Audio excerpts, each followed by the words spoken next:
All right, you are now tuned into the Rotated Views podcast. I am your host, Jimmylee Velez. I'm here with Trey, Gabe, Goose, and Stephen. The next level in this episode, we have special guests Trae Hall and Stephen Adams. We cover topics that range from self-development, sports talk, the pros, goal setting, the current pandemic, and much more. We wrap the episode up with quotes from Ken Doherty and Emil Zatopek. Guys, if you're new, thank you for joining us. Don't forget to download and subscribe. We drop a new episode every Tuesday morning for your listening pleasure. Kicking things off, gentlemen, Trey and Stephen, thank you for joining us. Yeah, thank you for having us, Jimmy. Appreciate you having me on, man. Trey, thanks for getting this all worked out and organized. Always, that's awesome. All right, so let's jump right in. Stephen Adams, man, for those of us who do not know who you are and what you do, let us know. Yeah, so again, I'm Stephen Adams. I come from Hamilton, New Jersey. Played football at Nottingham High School in Hamilton, and then was fortunate enough to be able to go to Delaware Valley in Doylestown, Pennsylvania, play football there. I was initially a basketball player turned football player, then it was quarterback turned punter. So I've had an interesting road to get where I am today.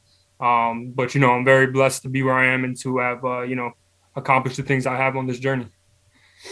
I love it. So let's talk about growing up a little bit and sports. So what sports did you play growing up? Was it football and basketball, or did you play other sports? Strictly football and basketball growing up. Those were the two that were so fast paced that it could keep my attention. Stuff like baseball and everything else I could never get into just because I didn't want to sit around. Like I had to stay active. So I had a much more of a taking to basketball. But as I got older, football just kind of took over and, went on from there. So what do you think when it comes to team sports and a child's development growing up? I was kind of one of those people as well.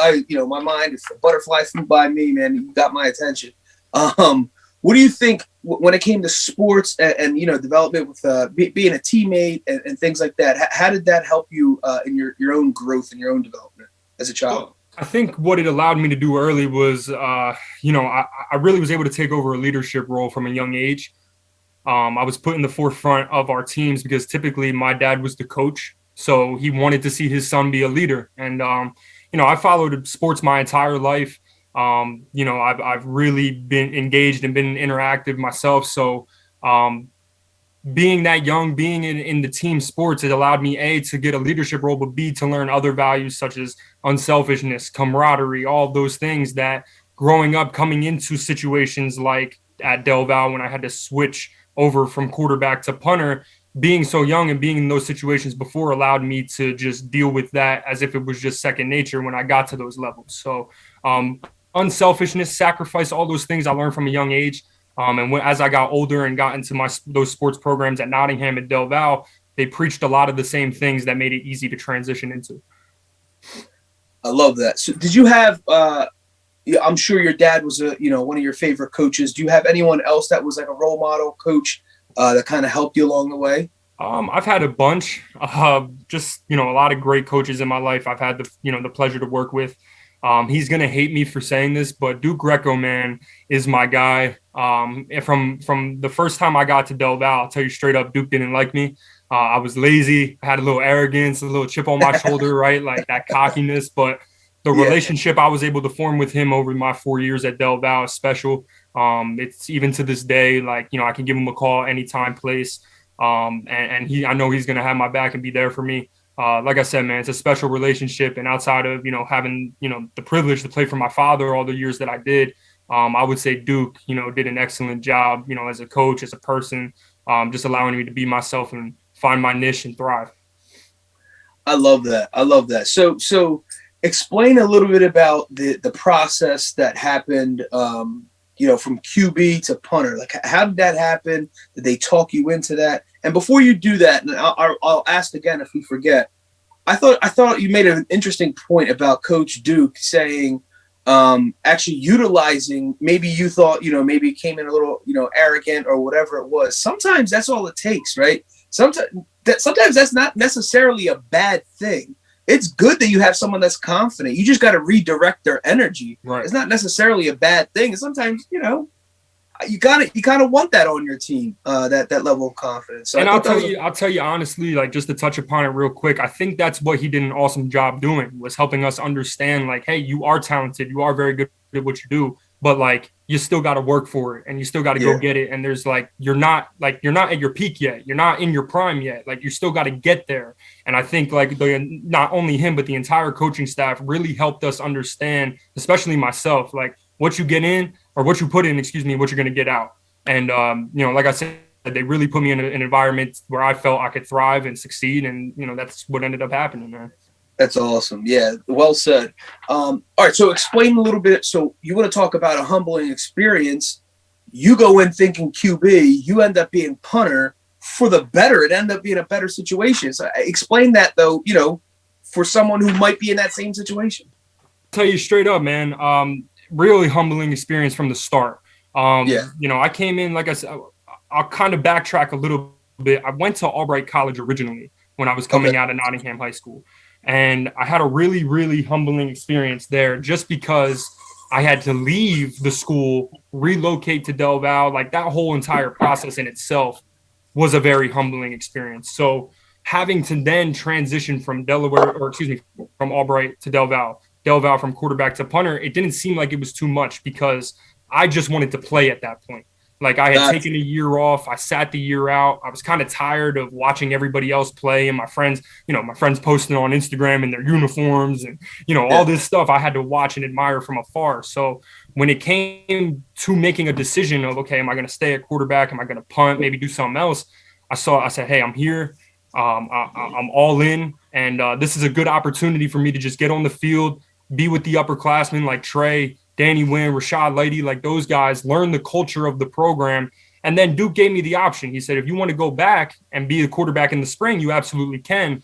But for me, after that first year at punting, I really found a lot of comfortability there. Found my own, like I said, it was my own thing. It was different. And because I had so much success early on, it made me hungry to then go forward and see what I could make of this thing. That's amazing. I love that. So Trey, can you explain, before we move further, your relationship with Stephen and how that developed, or how you guys know each other? It's the craziest thing. I actually played against Stephen in high school, and I didn't even know. Oh, wow. We scrimmaged Nottingham every year. Open scrimmage. We play them, and then I get to we go to Del Val together, which is in Pennsylvania. I know it's a confusing name. So if you live out, if you go out there, it's a lot of guys from Philly. So if you're from Jersey, you really have to make it known you're from there. Like you said, that cockiness, that arrogance, you really got to say, like, yo, I'm from Jersey. What part are you? So he came in, and really that's where we started linking, figuring out where he was from. And it was a similar situation with me. I came in high school, I played linebacker, and then I switched. I said, I want to play safety. I feel like I wasn't big enough. I was like 180. And I was stubborn. Like, I was getting to the point where I wasn't playing. I actually ended up quitting my sophomore year. And I'm like, I'm going to go to a different college. Like, this isn't for me. Luckily, I came back and ended up playing linebacker. And that's when I met Stephen. I think I was a junior when he was a freshman. So really, he came in, man. And I remember that day, like, he had to decide, like, they were like, yo, you got to go with it. You have this is what they say in college. You have a better chance of getting on the field if you play this position. You're like, I can go home for all this. Like, I'm paying tuition. I want to play what I want to play. All right, like, it's different. So, and then he really just stuck it through. He was like, I'm gonna do this. The next thing you know, like, we're at practice, and the thing about punters, they just stand on the side. Steven is used to being in the middle of center of practice, and light is on him to the point where he's just like chilling on the side, punting at periods. And it was just so different. So really, I started seeing him, and we just kept talking. And then next thing you know, that's when everybody started looking like, ooh. And then that's what happened, man. After that, I'll let him tell the rest. That's how it happened, man, for real. Hey, man, he gives me a lot of credit there. I just did exactly what I stuck with, knowing that I did, which is hard work, man. Like, I didn't care that I was a punter. I didn't care that I was a specialist. Like, I knew what the the persona or the perception was, about specialists and whatnot. But all I knew was work. So I didn't feel comfortable sitting on the side while linebackers are, running gassers or team drill. Everybody's working their tail off. And if I'm just sitting there, it never felt right. So I knew I had to work towards learning the position already. So that drove me and motivated me more to want to be on the side working. But I also wanted to get the respect of the upperclassmen and show them like, hey, I take this seriously too. And even though I'm just a specialist or even though I'm a punter, like I care about winning and I'm here to win titles with y'all, and whatever I got to do to contribute, I will. And I think guys like Trae and like some of the other guys I mentioned, they saw that, they saw my hunger and kind of took me under their wing and gave me the ability to learn from them and grow with them. I love it. What is it about football? I think I know I have some, inclination, but what is it you think about like walking away when you leave in high school or when you're leaving college? Do you think it's the camaraderie, or is it kind of what I believe is almost that whole time, especially when you're becoming a man, so to speak, and by the time you leave college, you are. But it's almost like that challenge and development of manhood, where when you are tackling somebody, almost that whole thing is the challenge of that overcoming those obstacles, like poking your chest out when you plow through somebody. When you leave, that it's kind of like it's hard to walk away from because it's all you know. Can you guys, obviously you guys are both football players and you went through that. Can you explain a little bit of that? Yeah, I mean, I guess I can go first for Steven because he's still in it. So go ahead, dog. With me, like after you stop playing ball, you kind of get that like, what do I do with this energy now? Like like you mentioned, you focus on these morals, even like hard work, dedication, focus, family, and what do you do with that? And you kind of try to be constructive, and sometimes it's hard to do it in a team setting, especially because everybody's working now. Everybody's kind of doing their individual thing. You're not really in a group every day. So, like, for me, that's how I kind of opened up OMTTM. I figured, like, all the morals in life that you need to be successful, I learned them from football. Like, if I can manage a team, why can't I just manage somebody in an office? Literally, there's policies and procedures instead of us having to rely on each other in the middle of a play. So it's definitely I would say you just molded in a different fashion, and I know for Stephen now, especially even the high school to college to post college, the transition's even different, the way you channel your energy, you know what I mean? So yeah, and I'll just add briefly, because I mean that's really what it is, man. Like you just kind of you're in a different space. So while you're with everybody and you're together, because like it comes off the field too. We talked about camaraderie and everything, right? Like y'all are like, you're really always with somebody, or at least a group of people, like to some fashion at college, like you're always around somebody or with somebody. So when you're out of that setting and now you're on your own, or you're only with your family, or, maybe one other like whatever the case may be, it's just, you're in a different headspace. And I think you're just ultimately allowed to work on the individualistic part of yourself, which is like, how am I going to act, behave, and carry myself as just a person on a daily basis? Am I going to do the little things like hold the door open for somebody? Am I going to, if I have an extra dollar, am I going to give it to somebody on the side of the road? Like there's these little parts of everyday life that we don't think like, oh, football has anything to do with, but just the sport in itself and just how grueling it is and how gritty it is, it allows you to learn those with people. And then when you get out of that setting, it's almost like re-emphasizing those points to ultimately understand this is still how I want to be. This is still the way I want to live my life. And I'm still going to do my best to be the best person I can be. It's just outside of the group setting now, being on yourself.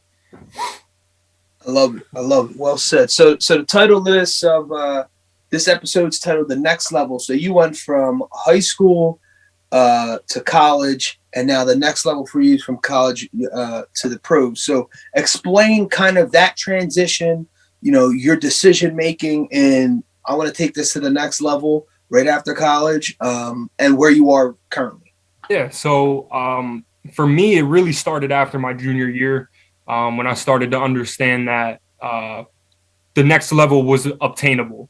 It was a dream always of mine. And even when I left high school, I wasn't really sure I was going to be able to have that opportunity, because I was at a D3 school. And I just know, like in my head, I'm playing it out. Okay, how many D3 quarterbacks have played in the NFL? And then I'm like, okay, well, it's maybe a long shot, but I'm going to work my tail off to get there. And then when I got switched to punter, I said, okay, well, this is more realistic. Like, it doesn't matter where you play. It matters how you play. I'm going to be viewed in my statistics, and it's going to be on me to obtain these goals. Right. So after junior year, I was named, All-American, all-region, all-conference, like got the full slate. And it really started to click for me. Like, okay, like I need to just up myself. I need to get better, and I need to give myself a real chance to do this, because now it's right in front of me. I figure one good year, one year left, one good year, I can really get myself into a camp and then just keep stacking and going from there. So I went and started working with coaches, because up to that point I was self-trained. Like I had never been with a coach before. So I went and started working with some professional coaches, got some good insight, got some good knowledge, traveled a little bit, but I still didn't get to that point I needed to be yet, because I just wasn't understanding of, little aspects of punting, which is hang time, distance, location, all of these things. Like for 3 years of the 4 years I did it at Del Val, my whole perception towards it was, oh, just kick the ball as hard as you can, kick it as far as you can. That's enough. But you start to look at like the detailed aspect of it, and you see, well, you're going to be evaluated on much more than just, are you hitting a ball 50 yards or not? So I had to kind of learn not only technically about the position, but also the analytic aspect of it as well, which is, what am I going to be measured on? How am I going to be evaluated? And a lot of that didn't really resonate with me till I was graduating, and I still hadn't hit those pinnacles and those feats that I wanted to hit yet. Kind of had a little bit of a down year following my junior year. Wasn't to the degree where I still wasn't getting looks, but it was still to the point where I knew it was still going to be a lot of work for me to get where I wanted to go. So I was fortunate enough, I got an invite to the College Gridiron Showcase. It's a Division I invitational. I was the only Division III guy there. So for me, I already was coming out starting on a good foot. And then from there, I was able to meet with agents, meet coaches. Like, the world was kind of open up to me for professional football. And it, again, I knew I was going to take a lot of work, but I was right there again. I met with a coach. His name's Mike McCabe. He runs one-on-one kicking, and he has probably the biggest kicking company in America right now, works with the most signed guys in the NFL right now. So he's the right person to be with. And I've been with him for 2 years training now. And it's just really been special, man. I mean, just coming from that, like I said, getting that invitational or going to that invitational, I've gone to every camp you can as a specialist free agent. Gary Zarner's camp in Arizona. I went to Nick Novak's camp in San Diego. I've trained with guys in Atlanta, Texas. I mean, you name it. I've been kind of all over the country working with them, trying to get myself out there. So it's definitely been a tedious process. As a specialist, a lot of things can't click for you. They may not click for you, until you're older, like 26, 27. For me, I'm trying to get there a little quicker, and I think I have the talent and capability to do so. I'm just at the point now where I'm waiting for an opportunity and then somebody give me a chance. So can you say the gentleman that you're working with again, one-on-one? Mike McCabe.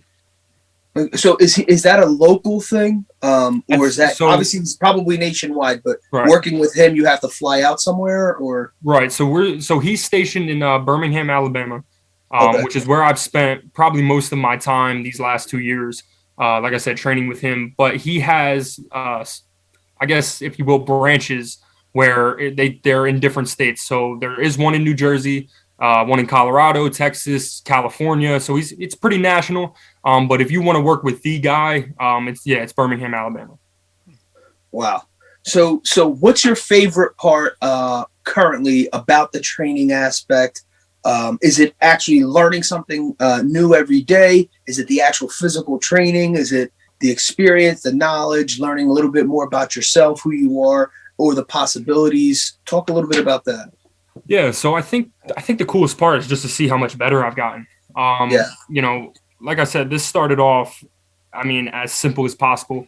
When I was just focused on trying to kick the ball down the field and not shanking it. That was my only concern. And now seeing just how far I've grown mentally, physically, and seeing the results pay off of all the time I've been putting in, that has been truthfully the coolest thing to see, if I will.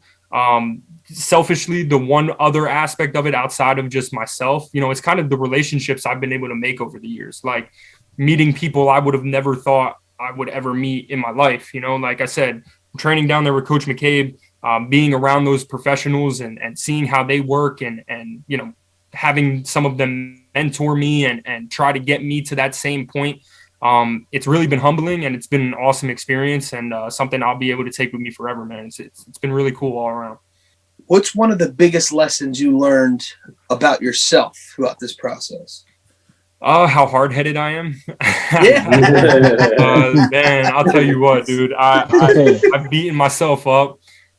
There's been times I haven't listened to some of these guys I've been in front of and tried to think I could do it my own way. But man, I've really, like I said, humbled myself and bought into this whole process and, bought into the coaches and everything they're saying. So everything's got growing pains, man. And everything's going to take, there's a process with everything. And I think for me, I was trying to rush my process. I was trying to accelerate the time and just get there on my time. But I've learned very, very fast that it's not on my time, it's on God's time. And it's just trusting his plan and continuing to work hard and challenge yourself. And at the end of the day, putting your head on the pillow and saying, all right, I did everything I needed to do today to get better. And that's ultimately getting me one step closer to my goals. What do you think's one thing that you learned kind of on the back end that you didn't expect to learn? Outside of like the strength and conditioning and all that stuff, but maybe something about yourself or something about the business that you didn't necessarily know and obviously found out. I guess the one part about the business in particular, I didn't understand that, there's kind of two parts to all of this where you have your skill positions and like kind of your base players and then specialists. Like it's a totally different ball game with both. Like I kind of mentioned before, like specialists, like typically you won't see guys get their first crack at it till I said like 25, 26, 27. But if you look at every other position, what are they looking for? It's youth. Like they want to be younger. So it's kind of the one position where it doesn't matter what your age is. It doesn't matter like where you've been. It's just a matter of what you're doing at that point and how you can ultimately benefit that team right. Like again, at that point. So that was the most interesting thing to me because when I was evaluating agents and weighing my options there, I wasn't thinking, okay, who's more connected in the specialist world than, the skill position world. Like I was just thinking, and if I have an agent, I can get represented and that's going to give me a chance. But you learn really fast, man. There's different connections. There's different people who need to be talked to. There's just a different way things need to be handled with specialists that are so much different than those other positions. And before I got into this, I would have never been able to tell you the difference between the two, even if there was one. Do you have any family members or friends that are who are in the same position that you are now, maybe want to go to the pro level, or you kind of just figuring it all out on your own and, whatever? Or do you have a mentor or someone you talk to about this? Yeah. So like I have friends in this game, but like I've met them all along the way. Like there isn't anybody who I grew up with or came up with who is in the same situation as me. I do have a friend from high school who's a free agent right now. He was with the Saints and the Jets for a little bit. So that's been cool to kind of just pick his brain and see how things have been going with him. But I would say two mentors for me who have really aided my process are Corey Vedvik, who played at Marshall. And if you guys aren't familiar with him, he was the kicker who was traded from the Ravens to the Vikings for a second-round pick a couple years ago. And he's bounced around a little bit here and there. But Corey has been spiritually and again, when it comes to the business and athletically speaking, like he has just really been a really positive person to have in my life and somebody who has guided me and helped me stay patient in my process. And then the other guy I would say is Ty Long from the Chargers right now. He's their current punter and he kicks off. I've been able to train with Ty a lot. Again, one of those relationships I would have never thought I had up to this point, but Ty has, when we're on the field and we're kicking, or even when we're not, and we're evaluating film, he just is able to point out a lot of details, a lot of stuff with me that athletically speaking has made a big difference and gone a long way for me, where I've been able to get results that I probably wouldn't have if I didn't have them, have them around. So those two guys for me during my process have been huge. And I'm very thankful, again, that I've had the opportunity to even train with them and be around them and talk to them. No, man, that's awesome. Yeah. So a little bit of, obviously the last year has been a little wild, to say the least. with the pandemic. Has that changed any of part of your journey at all, or just kind of shifted some things around? You just had to kind of work around X, Y, and Z, so to speak. Has it changed your training? Anything that it has affected? Well, the most substantial difference it's made for me is that it put a little halt on me getting in workouts last year. I came out of Gary Zauner's camp, and that's the biggest free agent camp in the country. I came out of his camp as one of the top guys, and had multiple teams interested in bringing me in for workouts. And one workout with one team can lead to 10 more workouts. Just because there's a specificity with the system that your name gets out there, more teams want to look at you, all that. So I had about 10 teams who were interested in me at the time coming out, and that was awesome. I was really looking forward to that. But I came home, and a week later the country shut down. So obviously everything got put on standstill, and the fact that I'm a Division III guy with no experience up to that point, they felt I needed a full camp to prepare and be evaluated and all those things. So that was the biggest difference it made for me. Since then, training wise, I've still been traveling. I've still been able, to stay safe and do things, that I got to get done, whether it's weight training or on the field, whatever the case may be. That hasn't really put a halt to me. I'm fortunate that the country is open enough for me to do those things. So it's definitely been challenging, being able to get on turf fields and getting access into gyms and stuff like that. But we've been able to work around it and ultimately, stay the course. I love it. So as far as self-development, what are some of the things you do to better or sharpen yourself mentally, right? So a lot of people, just as you mentioned, there obviously there's a physical aspect, but mentally, just talking to you, you have a very strong mindset. It comes right off, and it's fantastic. It's what you need to get to the next level. So speak a little bit about how do you maintain being positive? Do you read books? Do you watch motivational films? Do you do any of that, or just kind of you stay within your own head, have conversations with positive people? Kind of talk about that, because not everyone's approach is the same, and not any single approach is correct. It's whatever works. Yeah, it's whatever works for you, because we're all different, man. So yeah, for me, like, obviously it's maintaining, I've been able to maintain good relationships, good friendships along the way that have been able to keep me leveled. And, I'm glad I'm giving off the vibe that, I have that strong mental, because my friends would challenge you on that one. Some of those conversations we have behind closed doors, man, you got to have them, because the most important thing to me is keeping your mind fresh. And the only way you can do that is by eliminating thoughts and just getting them out of your head, whether that's writing them down, putting them in your phone, talking with people, whatever the case may be. You got to get those thoughts off your mind, because they're just going to ultimately stand in the way of where you're trying to go. So that's been a big thing for me, conversing, getting my thoughts out, whether, again, it's writing it down or talking it out. Really been working on my breathing, whether that's when I'm in the moment punting, or if I'm not. It's just practicing good habits on a daily basis. Again, if you're already comfortable and familiar with something, when you're in the moment, it's not going to be too big for you. So that's why, whether there's times I'm feeling anxious, there's times I'm feeling maybe down, even when I'm up, it's controlling my breathing and getting back to being level-headed, because, like you kind of touched upon, you have to be in this business. You have to stay leveled, and, you can't ride your highs too high. You can't ride the lows too low. You just got to stay even keel through it all. So my breathing, talking, and then the lastly for me has just been prayer. I have an app on my phone, actually, where I get, some scripture and some different prayers that I can go through and just, ultimately bring me peace and comfort. Whether it pertains to my situation or not, it's just talking with God and again, communicating with him and trusting in his plan and reinforcing that I do trust in his plan. Having those conversations and maintaining a relationship with him, ultimately looking for the blessings that he's going to pass on to me. So I think Trae talked about it earlier. There's a lot you could take out of this mentally, not just the physical part about it. And, that's for me, what I've been able to find a lot of comfort in is just those things outside of football, that when I do bring them to the gridiron and I am on the field and I am in those moments and those stressful situations that, hey, I've already been there, man. I know where to go. I know what to practice in those moments that'll keep me being me. Because if my thoughts are going crazy, if my mind's wandered, if I'm overthinking, or if I'm worried or I'm stressed, I'm not being myself because I'm not like that on a daily basis. So when I get in those situations, there's no reason for me to be that way. Just find your way to get back to you. And, mine has been through the things that I mentioned. I love it. So what's your, here we are in April, right? What's your vision for 2021? What would be a great accomplishment for you this year?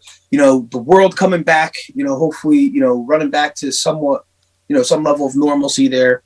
What would you like to see for 2021 for you personally and for your career? Well, definitely success. And success can come in different forms. I know that, but just accomplishing my goal, man. And whether that's, just getting a tryout, a workout, getting a camp invite, rookie camp invite, like whatever the case may be, to some degree, something coming to fruition in this process. Things have gotten in the way, things have come up, things have happened. They're out of my control. And, I've stayed the course and I've stayed within myself. And I've stayed on this path, ultimately trying to accomplish what I want to. And I want to see that come to light because I put the time in, I've worked hard. And, again, I've been everywhere you got to be at this point. I've been in front of everybody. I've been evaluated enough where I feel like I've shown them what I'm worth. I've showed them what I bring to the table. And I would just like the opportunity to prove that. So if I don't make a team, like it doesn't get that far, that's okay. It's just the point that give me the opportunity to get in front of you, show you what I can do. And then if it's not in the cards, then I can swallow that pill because then it's on me. Like right now it kind of feels like it's been the process or it's been this thing or that thing or this person or that person. But, I want it to ultimately come back to me and my work. And I don't think that can happen until I get that first crack at it.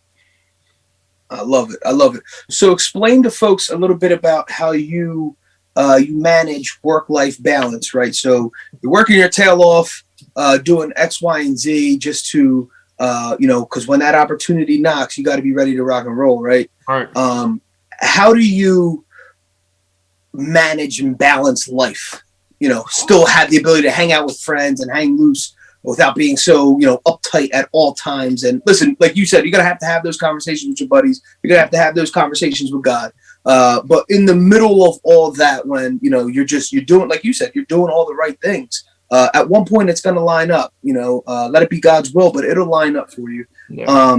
How do you manage everything? Like, how do you balance everything? Because people always get freaked out. I do think at some level you have to be obsessed in what you're doing, but explain a little bit of how you go through that process, I guess, without getting burnt out, so to speak. And what are some of your tips? I would, all I can really say is I'm so thankful for my family, man. If anything is to come of this last year, I got to say it's just the time I've been able to put in with them, be around them, and again, like just get that comfortability, familiarity back with my family that you kind of lose when you go to college, like you're away from them. So number one has been my family, man. My girlfriend Marissa, she has just been awesome for me, and my parents. I can't thank them enough for their hand in this process. Like I said, it is challenging and things do come up and it is hard, but, for me, it's just, you still got to live. Like football is my life, like in terms of what I want to do with my career and all that. But like, it's kind of like the movement LeBron has started with the more than an athlete, right? Like I'm more than a football player. So I shouldn't, when I'm there or when I'm in the moment, when I'm going to workouts and I'm doing all those things, I'm gonna give it 110 and I'm gonna do my absolute best and give you everything I got. But outside of that, when I leave the gym, when I leave the field, you gotta be able to just disconnect and remember, like, hey, we're human, man, and we got other parts of life that matter.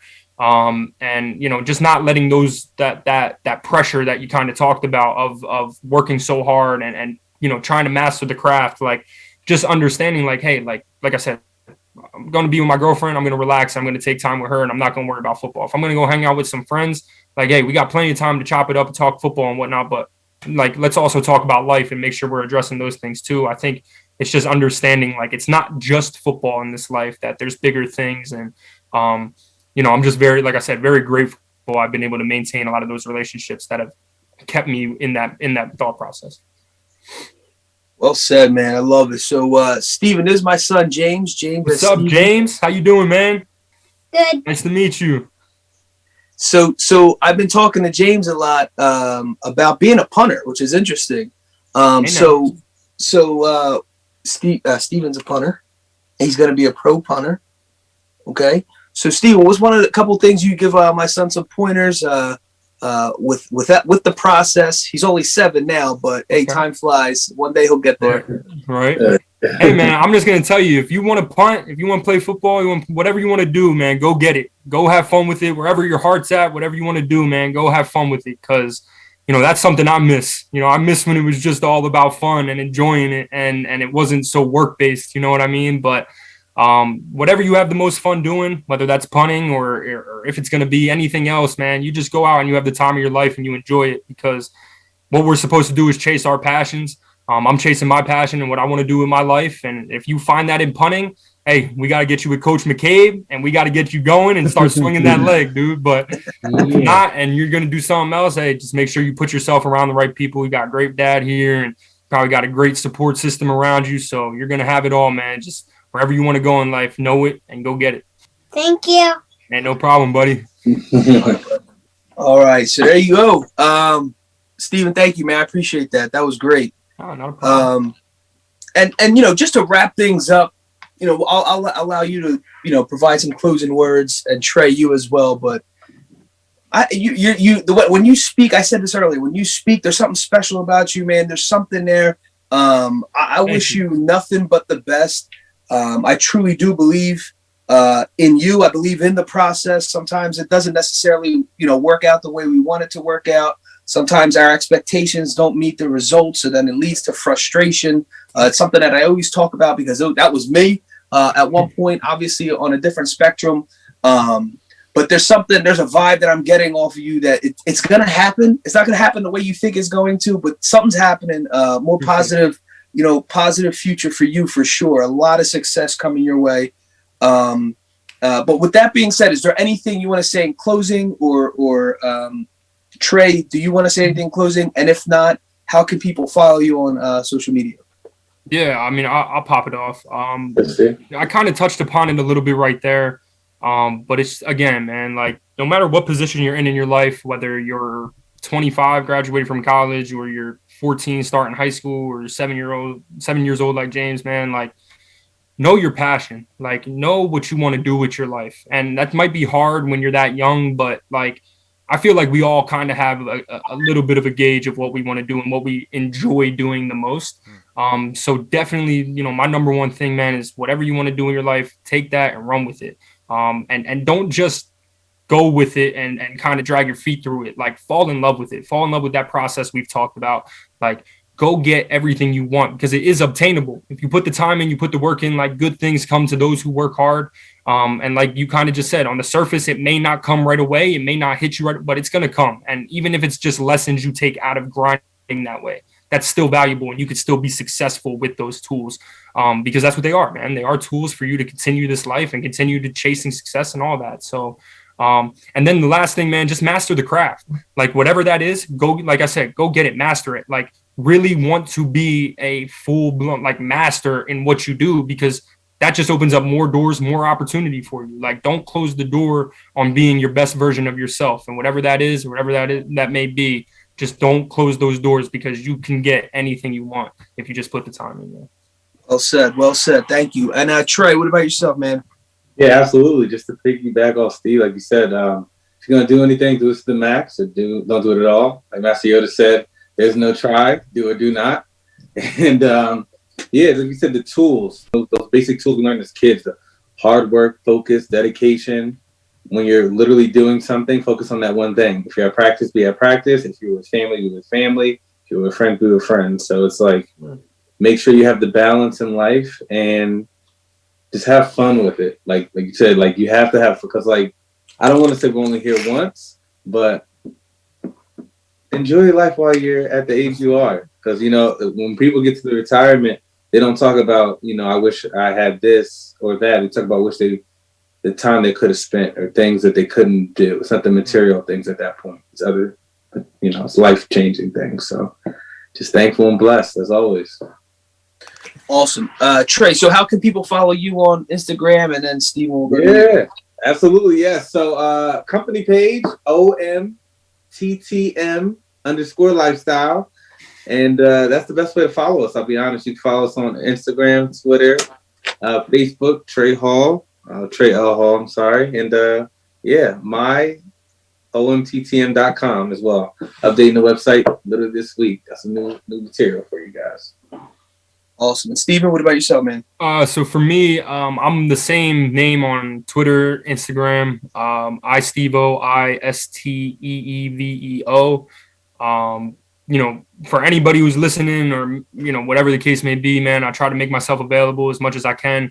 I'm always checking my DMs and always trying to get back to people, regardless of what it is. So if you're hearing this, you're following me and you want to have a conversation, you want to reach out, I keep my stuff open and I'm always down for a conversation. So feel free to reach out. Awesome. Thank you, gentlemen. We appreciate you joining us. We like to wrap things up with quotes, and the first one is by Ken Doherty. The 5 S's of sports training are stamina, speed, strength, skill, and spirit. But the greatest of these is spirit. The second one by Emil Zatopek.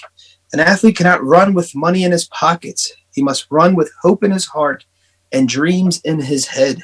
The next level. In this episode, we have special guests Trae Hall and Stephen Adams. We cover topics that range from self-development, sports talk, the pros, goal setting, the current pandemic, and much more. We wrap the episode up with quotes from Ken Doherty and Emil Zatopek. Awesome.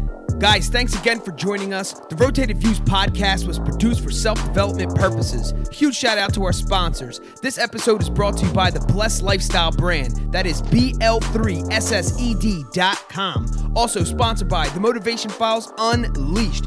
This motivational mixtape will be your fuel for success. Available on all platforms. Guys, don't forget to visit the website, JimmyleeVelez.com. Follow us on Facebook and Instagram at Rotated Views. If you have any inquiries or questions, email us at info@JimmyleeVelez.com. On behalf of myself and the rest of the crew, we wish you massive success. Stay blessed.